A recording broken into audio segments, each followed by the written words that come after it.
जिला बलरामपुर के श्री दत्तगंज ब्लॉक अंतर्गत ग्राम पंचायत खरदौरी के प्रधान प्रतिनिधि मोहम्मद राशिद अपनी जनसेवा, मिलनसार स्वभाव और विकास कार्यों को लेकर क्षेत्र में लगातार चर्चा में हैं।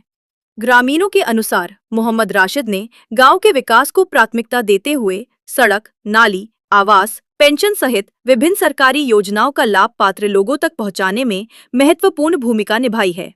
बताया जा रहा है कि वे बिना किसी भेदभाव के हर वर्ग के लोगों की समस्याओं के समाधान के लिए सक्रिय रहते हैं।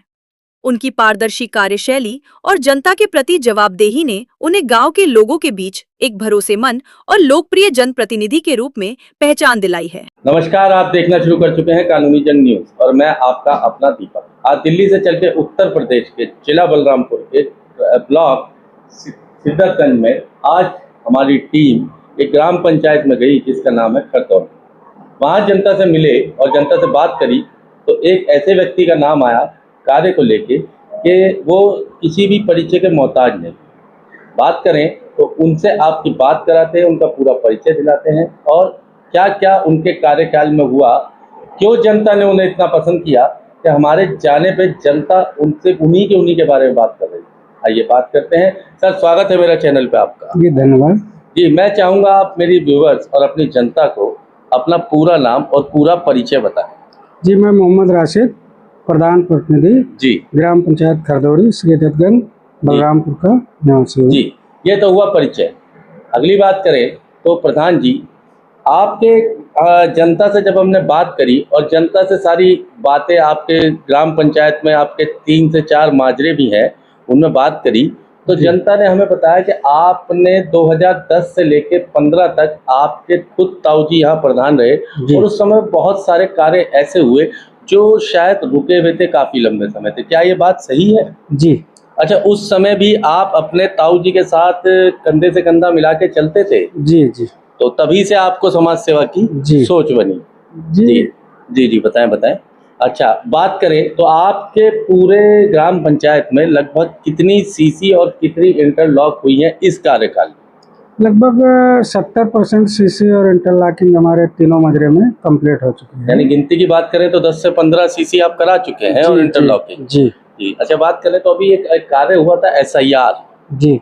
SIR के कार्य में क्या आप BLO और यहाँ के जो अध्यापक रहे होंगे जी, उन लोगों ने कार्य करे होंगे, तो उसमें आप उनके साथ रहे थे? जी, पूरा सहयोग किया था हमने। जी जी। और क्या ऐसा तो नहीं हुआ कि अपने अपने लोगों के आपने वोट सही करा दिए, बाकियों के नहीं कराए? ऐसा तो कुछ नहीं है? नहीं, ऐसा नहीं है।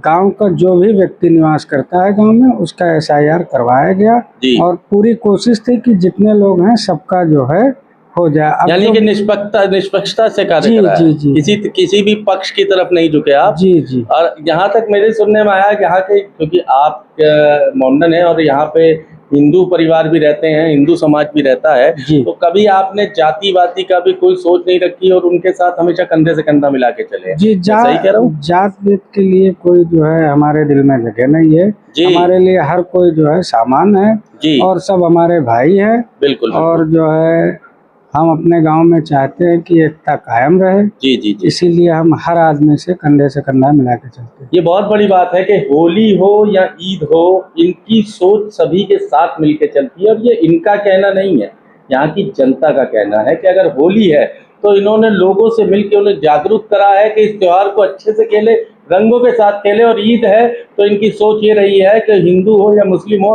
हर किसी से गले मिलते उसे अपने साथ लेके चले। मैं सही कह रहा हूँ प्रधान जी? जी। अच्छा, अगर बात करें आपके यहाँ शिक्षा की बात करें तो कौन सी कक्षा तक आपके यहाँ शिक्षा है? जी, हमारे वहाँ जो है 5 तक के प्राइमरी पाठशाला है। जी जी। अच्छा, और इसमें जो मिड डे मील मिलता है बच्चों को, क्या आप उसे कभी जाके चेक करते हैं प्रधान जी? महीने 2 महीने में हम खुद खा के चेक करते हैं। खुद खा के चेक करते हैं? ये बहुत बड़ी बात है। ये सवाल मेरा ही होता है कि आपने कभी खाया नहीं खाया, लेकिन आज इन्होंने खुद ही कह दिया हम खुद खा के चेक करते हैं। वो पौष्टिक होता है मेन्यू के हिसाब से? जी, मेन्यू के हिसाब से जो रहता है वो पौष्टिक होता है। और दूसरी चीज जो हमारे जो प्रधानाचार्य हैं स्कूल के, वो काफी अच्छे आदमी हैं और जो है वो अपने तरफ से मतलब जो है कोशिश यही रखते हैं कि अच्छे से अच्छा बने। बच्चों को अच्छे से अच्छा पौष्टिक आहार मिले। ये बहुत अच्छी बात है। अच्छा, अगर अगली बात करें तो मोस्ट प्रॉपर्ली क्या होता है कि ज़्यादातर किसान बाहुल्य क्षेत्र में ज़्यादातर किसानों की खेती जो होती है वो या तो जंगली जानवर यानी कि हमारी गौ माता जिनका दूध लेने के बाद लोग छोड़ देते हैं उनसे होती है या फिर पानी के प्रभाव से होती है। जब वैसे कभी बंदा कोई नुकसान हो जाए तो क्या बाढ़ से होता है या जब पशुओं की वजह से खेती का नुकसान? नहीं, पशुओं की वजह से तो जो है 50% होता है, लेकिन बाढ़ के पानी से हमारे यहाँ फसलें ज़्यादा नुकसान तो होता है। आपके यहाँ से गौशाला कितनी दूर है?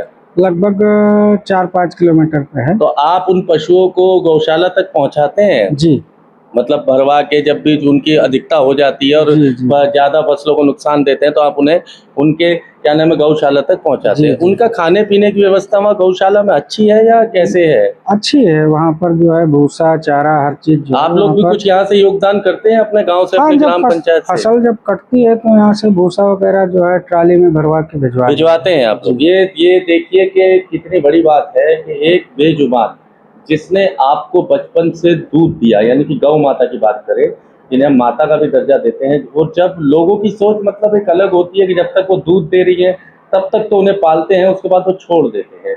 लेकिन यहाँ देखा जाए इस ग्राम पंचायत के लोगों की सोच देखिए कि जब फसल कटती है तो उनके लिए भी आहार अपनी तरफ से ये लोग भेजते हैं। ये बहुत बड़ा दान होता है और इसके लिए मैं लोगों को कहना भी चाहूँगा उन प्रधानों को जो कहते हैं, जिनकी सोच ऐसी है कि गाय घूम रही है तो घूम रही है, वो कभी ध्यान भी नहीं देते। सड़कों पे उनके साथ घटना हो जाती है, वहीं मर जाती हैं, वो लोग उन्हें भी नहीं देखना चाहते। कृपया इस पर ध्यान दें और इन जैसे लोगों से आप भी कुछ प्रेरणा लें कि ये हमारे प्रधान जी प्रतिनिधि हैं और फिर भी ये गाय को और अपने गाँव को किसी भी तरह की क्षति नहीं होने दे रहे हैं। चलिए अगली बात करते हैं प्रधान जी। अपने यहाँ खेल के मैदान की क्या स्थिति है? क्या इसी कार्यकाल में बना है या पहले भी था या अब बनवाएंगे? नहीं, इसी कार्यकाल में बना है। पर आपने खुद बनवाया जी है? अच्छा, बारात घर की क्या स्थिति है? क्या आपने ग्राम पंचायत में बारात घर है? नहीं, हमारे यहाँ बारात घर नहीं उसका है। प्रस्ताव तो दिया होगा? प्रस्ताव दिया हुआ है क्योंकि 3000 की वोट का आपका ग्राम पंचायत है जी तो इन्हें तो आवश्यकता पड़ती है। जी जी अच्छा, खाद वगैरह जो सरकार द्वारा मिलती है वो समय समय पर मिलती रहती है? जी मिलती है।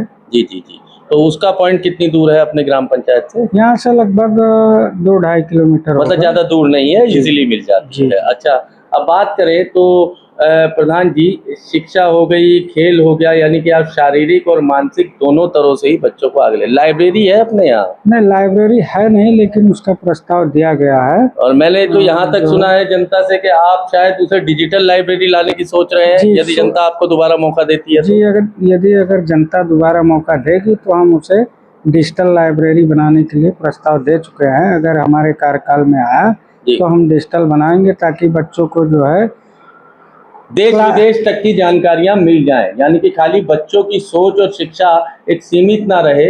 इसलिए इनकी सोच है कि डिजिटल लाएंगे और उससे बच्चों की जानकारी, शिक्षा का स्तर, देश विदेश तक की जानकारियां उन्हें मिलेगी। क्या मैं सही कह रहा हूं प्रधान जी? जी जी। चलिए अब बात करते हैं जय प्रधान जी, अगर जनता आपको दोबारा चुनती है जी, क्योंकि अभी तो आपको देखो सरकार ने और मौका दिया, प्रेषक हैं फिलहाल आप ही सब कुछ देख रेख कर रहे हैं। वो बात अलग है कि डीएम साहब से स्वीकृति लेते हैं हर कार्य के लिए इस समय, लेकिन उससे कोई फर्क नहीं पड़ता क्योंकि यहाँ के कार्यों के बारे में तो आप ही बताएंगे ना डीएम साहब को। डीएम साहब तो रोज दौरे पे नहीं आते होंगे। नहीं, वो आ भी नहीं सकते क्योंकि इस तरह जिला बड़ा है और प्रॉब्लम होती है, कहाँ जाएंगे। आप लोग जाके समस्या बताते होंगे तो वो मान भी लेते हैं। जी। तो बात करें, अगर जनता आपको इसके बाद जब भी घोषणा होती है और आपको चुनती है तो क्या आपकी सोच रहेगी, पहला कदम आपका किस तरफ रहेगा? जी, पहला कदम तो हमारा यही रहेगा कि हमारे गांव में अच्छी से अच्छी शिक्षा हो जी, और अच्छे से अच्छे जो है रास्ते हो, नाली हो, खड़ंजे हो। जी, वो तो खैर आपने अब भी करा रखे हैं। हमारी टीम ने भी देखा है उस चीज को और खुद हम लोग भ्रमण करके आए हैं। हमारे वहाँ शमशान जो है तीनों गांव में मिला के एक ही जगह है। जी जी जी। तो हमारी सोच ये है कि अगर दोबारा मौका मिले तो हम हर गांव में जो है मतलब अपने हर माजरे में जी वहाँ पे जो है हम शमशान के लिए घूम के जो है व्यवस्था कराएं ताकि लोगों को जो है समस्या ना हो। ये बहुत बड़ी बात है। देखिए कि आखिरी स्तर, आखिरी कदम जो इंसान का होता है वो हर इंसान का एक ही जगह है। उसको देखो अल्लाह कहो या भगवान कहो, चीज़ एक ही है, जाना एक ही जगह है, लेकिन उस जगह पे जाके व्यक्ति कम से कम खड़ा होने की, पानी पीने की व्यवस्था तो रहे, जो उसके साथ उसके संबंधी जाए। तो उनकी सोच ये है कि हर माजरे में मैं शमशान लाने की कोशिश करूँगा। चलिए बात करते हैं प्रधान जी, और एक छोटी सी लास्ट बात कह के मैं ख़त्म करूँगा अपने इस इंटरव्यू को, कि आप क्या लोगों को संदेश देना चाहेंगे मेरे चैनल के माध्यम से? कोई संदेश कैसा, कि क्या इंसान को एक दूसरे से मिलजुल के रहना चाहिए? जी बिल्कुल, मैं आपके चैनल के माध्यम से यही कहना चाहूँगा कि जो है देश में जो है हिंदू मुस्लिम एकता की मिसाल को कायम रखना चाहिए, और दूसरी चीज़ हर किसी को जो है मिलजुल के रहना चाहिए। ये जिंदगी जो है 4 दिन की है। बिल्कुल बिल्कुल बिल्कुल। आपसी विवाद और जो है मतभेद को खत्म करके देश की तरक्की की तरफ सोचना चाहिए, रहना चाहिए। देश में जो है तरक्की की तरफ सोचना चाहिए। तरक्की। और बहुत बड़ी बात निकल के आई है कि प्रधान जी की सोच क्या है, इस स्तर की सोच है कि अपने देश में जातिवाद को छोड़ के इंसानियत पे ध्यान दें, इंसानियत को अपनाएं। हालांकि मेरा चैनल ये पुष्टि नहीं करता है कि आप किसे वोट दें या किसे ना दें, आप खुद समझदार हैं, लेकिन एक अच्छे इंसान के विचार आप तक पहुंचाते रहे हैं, रहेंगे और पहुंचा रहे हैं। इसी के साथ जुड़े रहिए कानूनी जंग न्यूज़ के साथ। मैं दीपक, कैमरामैन आबिद के साथ। धन्यवाद।